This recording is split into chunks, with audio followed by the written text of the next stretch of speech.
Welcome to food ফান্ডা। আজ তৈরি করব চিকেন দিয়ে একটি মজাদার স্ন্যাক্স রেসিপি, যেটি খুব সহজেই বাড়িতে কম সময়ের মধ্যে তৈরি করে নেওয়া যায়। চলুন রেসিপিটি শুরু করা যাক। তার জন্য সবার প্রথমে আমি নিয়ে নিয়েছি বোনলেস চিকেন, তাতে দিয়ে দিয়েছি 1 চামচ লবণ ও সামান্য লেবুর রস। দেব 1 চামচ লঙ্কার গুঁড়ো, 1 চামচ চিলি ফ্লেক্স, সামান্য গরম মশলা গুঁড়ো, হাফ চামচ আদা বাটা, 1 চামচ রসুন বাটা। এই সমস্ত উপকরণ দিয়ে চিকেন খুব ভালোভাবে ম্যারিনেট করে নেব। চিকেন খুব ভালোভাবে ম্যারিনেট করে নেওয়া হয়ে গেছে। এবার কেটে নিয়েছি কিউব করে ক্যাপসিকাম ও পেঁয়াজ। এবার একটি টুথপিকের সাহায্যে প্রথমে টুথপিকে চিকেনটি গেঁথে নেব। তারপর দেব একটি ক্যাপসিকাম, দেব কিউব করে কেটে নেওয়া পেঁয়াজ,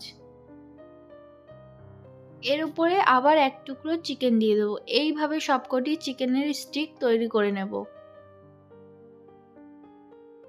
এবার একটি বাটিতে 2টি ডিম নিয়ে নিয়েছি।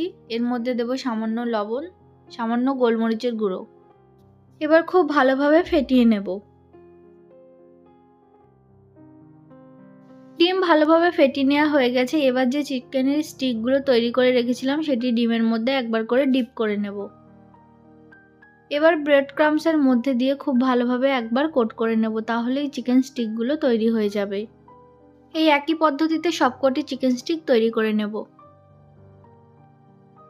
এবার সাদা তেলের মধ্যে মিডিয়াম টু লো হিটে ডিপ ফ্রাই করে নিলেই তৈরি হয়ে যাবে চিকেন স্টিক।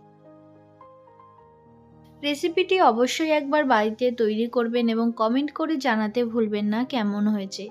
ভিডিওটি যদি ভালো লেগে থাকে তাহলে অবশ্যই একটি লাইক করবেন। আমার চ্যানেলে নতুন হয়ে থাকলে চ্যানেলটি সাবস্ক্রাইব করতে ভুলবেন না। নতুন নতুন রেসিপির জন্য অবশ্যই পাশে থাকুন।